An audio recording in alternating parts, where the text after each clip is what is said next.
Howdy, y'all. This is Scott. We're going to do something a little extra today. You may have noticed that the instance, we said this on the last episode, the plan moving forward is monthly. That's the cadence. However, what we've learned very quickly in the shadow of a brand new expansion for retail is that there's a lot on our minds and there's a lot we want to say, and it's kind of hard waiting. So we also promised on our first episode back that we do lots of little extras here and there. So we'd put things in your feed that maybe you weren't expecting, or whether it be quick impressions or thoughts on something that's going on in the immediate moment or whatever.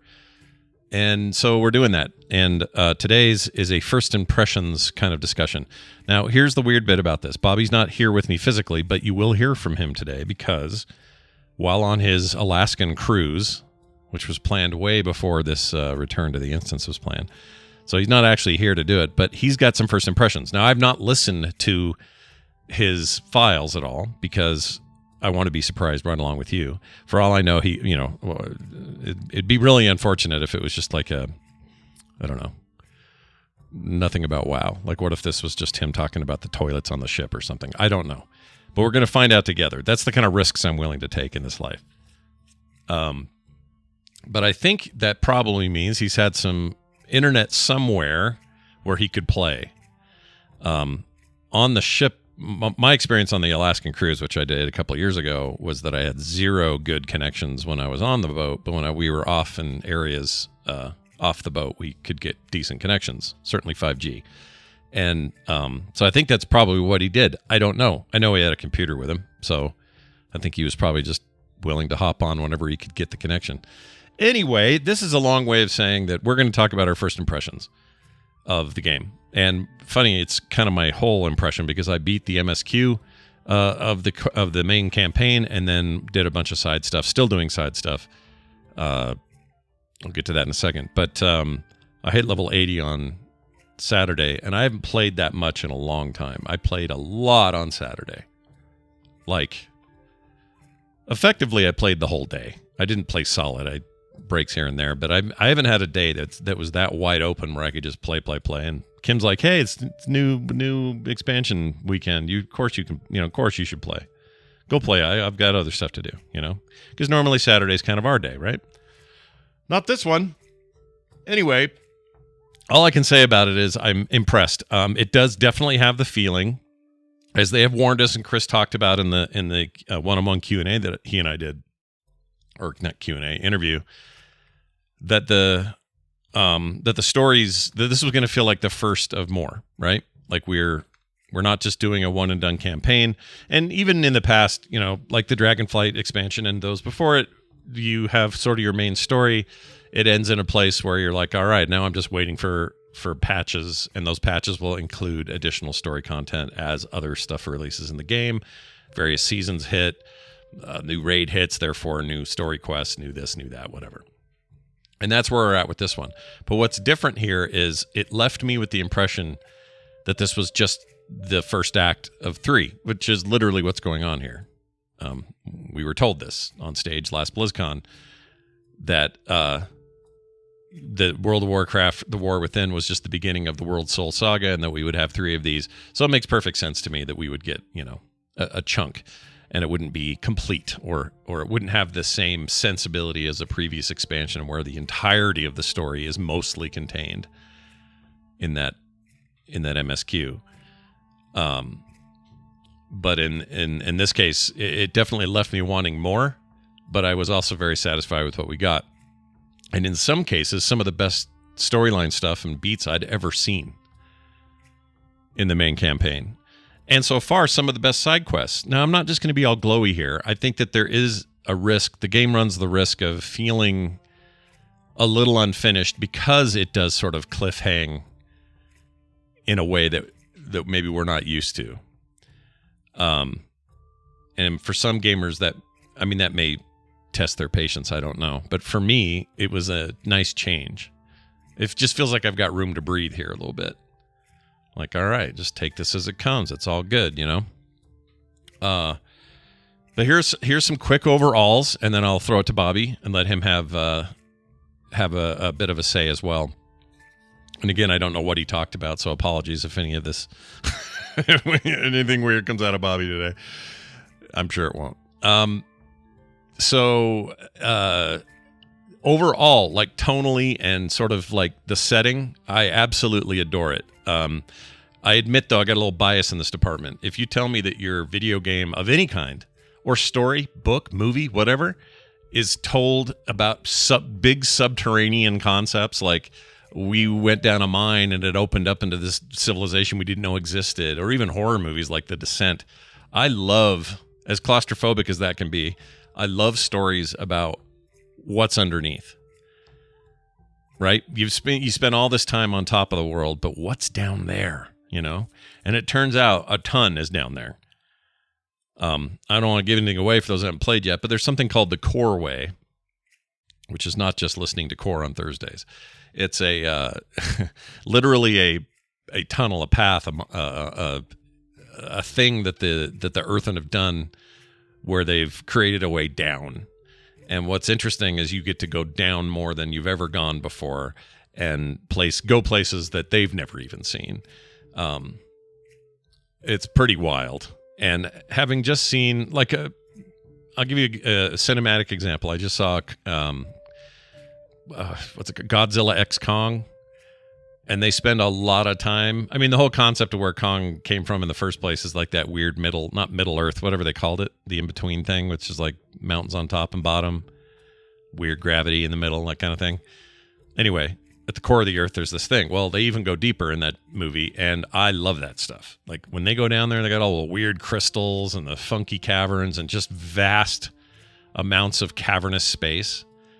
That's a motif I can spend big time in. I love that. Don't know why. I don't know what's up with that. I just love it. And so that already speaks to me like immediately. So your mileage may vary on that. As a concept, it's enough to carry all of it for me. Like I'm just, it's going to be great. It's going to be interesting down there. There's going to be cool stuff. And it was really something. One of the zones, okay, all the zones are great. But the one of the zones in this game is easily, like by far, the most impressive environmental design I've ever seen them do.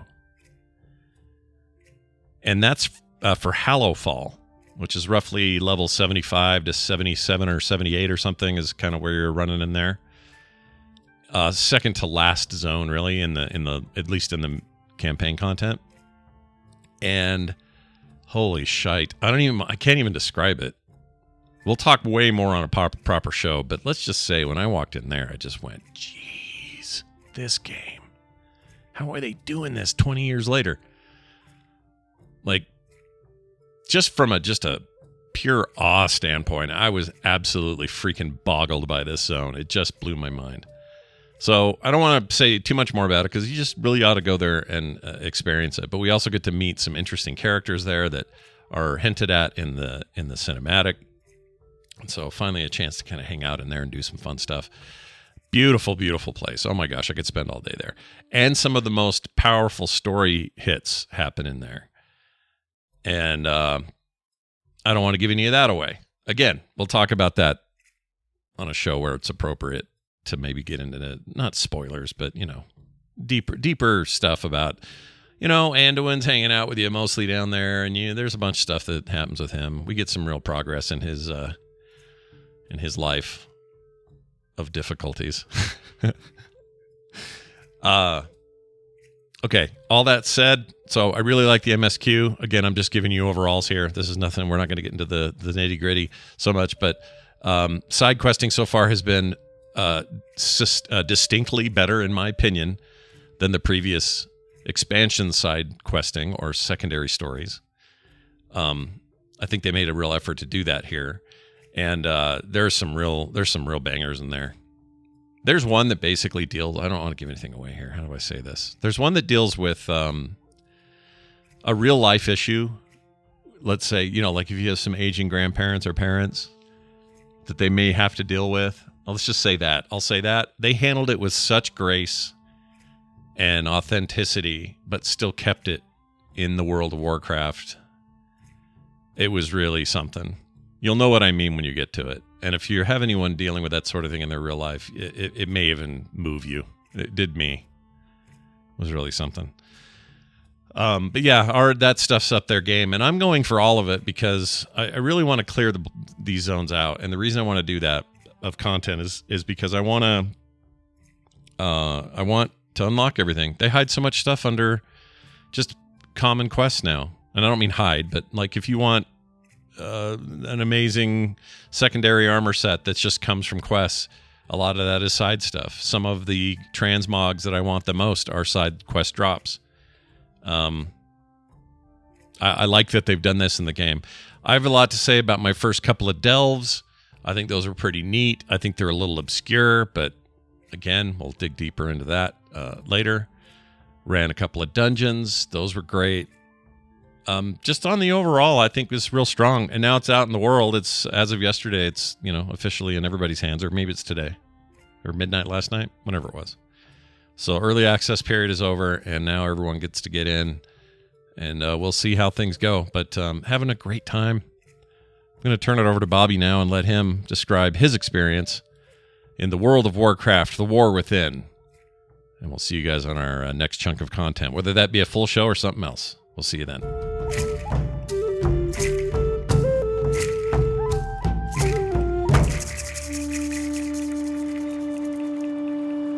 Hello, everyone. Bobby here. If you listen to the first episode, you probably know that I am on a cruise right now, and I happen to be able to play, about an hour and a half of the new expansion before we left, while I was at the hotel before we got on the cruise ship. And I thought, man, I got so excited about some of this lore that I thought, why don't I do a little hot take? Because I keep thinking about it. I keep thinking about all the different things that happened and all of that. And so I thought, why don't I just throw out a little bit of a recording of some hot takes of what my thoughts were and everything. And maybe I'll do this periodically throughout while I'm leveling up and through all the story and everything. So,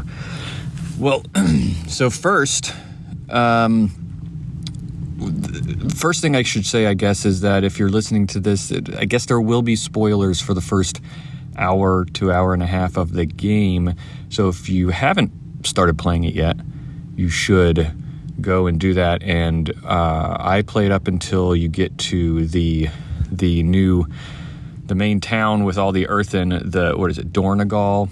And I got the quest where I just got there, flew in, landed, and got the quest where I am being told to go around and introduce myself to different people, so like the vendors and stuff like that. So if you get to that point, that's how far I am. And but let's start at the beginning. So already at the very beginning, Dalaran, as soon as you get stuff, was, first of all, that opening quest sequence was intense. The story, they've started this whole story with serious stakes and have managed to say, hey, Xal'atath is an absolutely scary villain, and has some serious things that you should be worrying about. And the way they did that was by, I can't believe they destroyed Dalaran and they killed Khadgar. And that just tells you that Blizzard, like, it's sort of like your Game of Thrones moment, right? Like you're thinking, now who else is on the chopping block? There's nobody is safe. So I like that there are lots of stakes there, and right from the beginning they're going to tell you that you don't know what's going to happen, and it's great. One of the things I thought was Xal'atath is clearly there trying to, I think she says as much, tries to absorb magical energy from the magical city of Dalaran. What she's using is that artifact that she has, the little round thing called the Dark Heart, and some of the pre-quests leading up to the expansion, talked about the Dark Heart. The Dark Heart is sort of a prototype. If you remember the Dragon Soul, which was the little artifact that Neltharion used a long time ago, or Deathwing, I think even at that point, used a long time ago to trick the dragon aspects back in the early, before all World of Warcraft stuff, tricked the dragon aspects into giving him part of their power so that he could do some really terrible things. But the Dragon Soul was this thing that was able to absorb magical energies or different energies from the world and from the dragon aspects and absorb it and turn it into something else, something powerful. The Dark Heart is a similar prototype version of that, and that's what Xal'atath is using. And so she was there at Dalaran, I think, absorbing energy from that magical city, and she even employs you to help her, right? So you get, without knowing it, because you thought she was one of the council members who was masquerading as one. But the question I have is what is she using that energy for, right? Is she gonna try to inject that into Azeroth? Because then what? Ultimately, after the city explodes and then you end up going back, you see that the Nerubians, who she has recruited, remember in the cinematic, one of the videos before it launched, the expansion, saw that she has recruited those Nerubians there, and she has attacked Dornogal, which they have been protecting that. What is that shaft called? I can't remember exactly what it is, but it's like a tunnel that goes directly into the heart of Azeroth, right? The Earthen have been tasked with protecting that, and so she's attacking that and trying to make it so that they can't get in there. Is she maybe... Oh, hold on. Good morning, ladies. Okay, I had to stop for just a minute because I'm in like a makeshift sound booth I made here in the room on the cruise ship, and they were making an announcement because we just arrived at a port. Anyway, let me continue. So my thought is, since Xal'atath has attacked the place that has sort of a shaft down into the heart of Azeroth, is she going to take all that energy that she's trying to absorb from Dalaran into the Dark Heart, and she may be trying to... Because I think what it does is it converts all sorts of magical energies into void energies, and maybe she's trying to inject that into Azeroth, because, one of my predictions, it seems to be pointing to the fact that she is preparing Azeroth to be maybe a void entity, maybe a void lord, and to transform it into that, because there's a lot of indications in the lore that this is speculation, but that Azeroth, even though we've been told for a long time, is a Titan soul, is being born into a Titan, that maybe it's not actually what a world soul is. Maybe a world soul actually is some sort of almost blank slate that can be transformed based on the type of energies that get put into it. So that'll be really interesting to see. The Earthen at Dornogal are fantastic. I cannot wait to learn more about them. They're just so interesting. You've got the Oathsworn.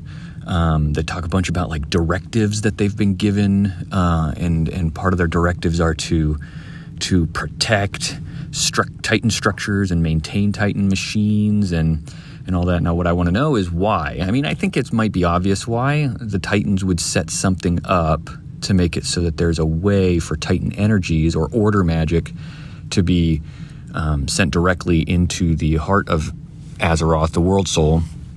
And why not create these Earthen as people who are there to maintain the machines that do it, but also to protect it and all that kind of stuff. And you've got the Storm Rider people. Baelgrim is really, really interesting. Oh, and Magni being a Thragar. That's pretty cool. I wonder what that's going to... like this diamond creature. I wonder what a Thragar is, and if we're going to learn more about Magni's relationship with Azeroth, as we go on and everything. Oh, and the decision to not give these Earthen Scottish accents like all the other dwarves was a really interesting choice. But it makes sense, right? Like they have been separated for thousands and thousands of years. Why would they all sound the same? But it's those little details that I really like about the world building and about how the world is just this environmental storytelling, that they're different people, you know. And you've got the machine speakers. Oh, that one machine speaker that you talk to who tells you all about the memory gems and how they do all that. Those are cool. They're like almost little like walking computers. Talk very like, I am a machine speaker. I don't know. It's cool. And one thing, I don't know if you guys noticed this, go into Dornogal and look around some of the profession areas, like the herbalism area. There are these they're called Fey Sworn Arborists. And you don't have to talk to them, but if you see one, talk to them and ask them about what they do. And it seems really interesting because they're very weird. They talk about all the Earthen talk about their edicts that they've been given, the directives that they've been given to maintain and protect everything around there. The Fey Sworn Arborists, the way that they talk about it is that they've got a different directive, right? And that their directive comes from someone else that they can't say. And they say if any of the Oathsworn hear them talking about it, they'd be in trouble, right?